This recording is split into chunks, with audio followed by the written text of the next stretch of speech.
Why reading and translating news will transform your language skills? If you really want to improve your language skills faster, one of the most powerful methods you can use is reading and translating news articles. And this is something I regularly do with my students. Not because it's traditional, but because it actually works. This method is especially powerful at the intermediate level, when you already understand a lot, but you feel stuck. You can follow conversations, but when you speak, your sentences are still a little bit basic, simple, or repetitive. That's exactly why reading newspaper articles makes a huge difference. Because when you read them, you're exposed to real language, not simplified textbook sentences. You see how ideas are structured, you learn how arguments are built, and then you pick up vocabulary and context, which is the only way it really sticks. Now, the second step is even more important: translation. When my students translate a text, they are forced to think about it, to slow down and really think. They can't just guess the meaning. Sometimes you can try, but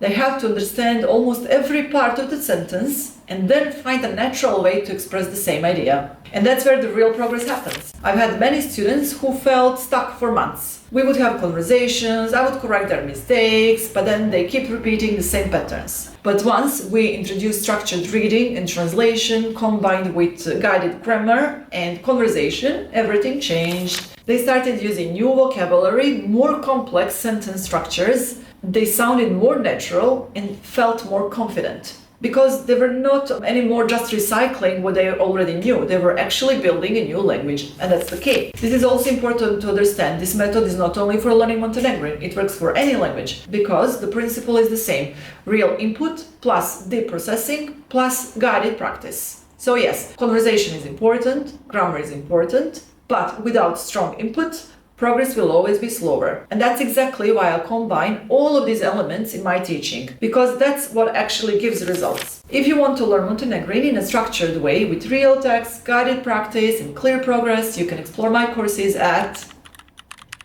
Everything is designed to help you move beyond the intermediate level and start using the language with the confidence.